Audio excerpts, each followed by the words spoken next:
Long before social media, live streams, podcasts, and digital evangelization, one Catholic priest understood something important. The tools of communication could be powerful instruments for spreading the gospel. His name was Saint Maximilian Kolbe, a Franciscan priest, missionary, publisher, and martyr. Saint Maximilian dedicated his life to Jesus Christ through a profound devotion to the Blessed Virgin Mary. But he was also a pioneer in Catholic communications. Kolbe believed that Catholics should make use of the newest forms of communication available to reach as many people as possible. He established a large publishing apostolate and helped produce Catholic newspapers and magazines that reach hundreds of thousands of readers. He dreamed of using radio, film, and other developing technologies to proclaim the gospel. For Saint Maximilian Kolbe, communication was not simply about reaching an audience. It was about bringing souls closer to Christ. Today, the technology has changed. Printing presses have become websites.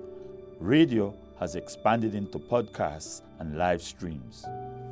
Newspapers have been joined by Facebook, Instagram, YouTube, and countless digital platforms. But the mission remains the same: to communicate truth, to share hope, and above all, to proclaim Jesus Christ. In this way, St. Maximilian Kolbe offers a powerful example for everyone involved in Catholic communications.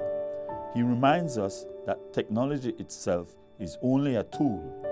What matters is how we use it, why we use it, and whom we are trying to serve through it. When we remember St. Maximilian Kolbe, we remember a man whose entire life was rooted in love.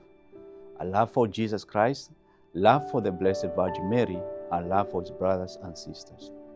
He understood evangelization not simply as speaking about God, but as giving ourselves completely to God. His devotion to Mary shaped his entire ministry. He wanted every means of communications available to him to become a means of leading people closer to Christ. That is something especially important for us today. We live in a world filled with messages, images, opinions, and constant communication. As Christians, we must ask ourselves, does the way I communicate bring others closer to Christ? Do my words bring peace or division? Do I use the platforms available to me to spread truth, charity, and hope?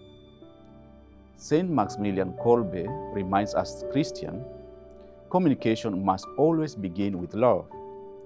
And nowhere was that love demonstrated more powerfully than in the final days of his life.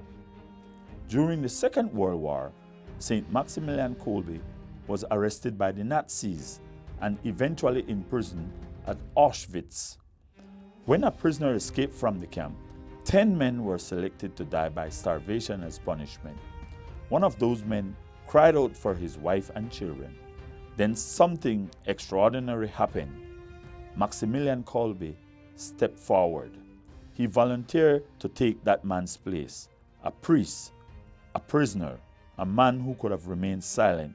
Instead, he chose to give his life so that another man could live. After enduring days in the starvation bunker, St. Maximilian Kolbe was killed on August 14, 1941. His final act became the ultimate expression of the message he had spent his life proclaiming: love must be lived. Most of us will never be asked to make the sacrifice that St. Maximilian Kolbe made. But every Christian is called to sacrifice your love. Sometimes it means giving our time. Sometimes it means forgiving someone.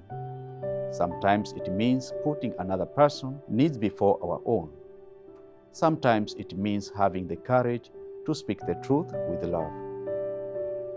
So on this feast of St. Maximilian Kolbe, perhaps we can ask ourselves one simple question.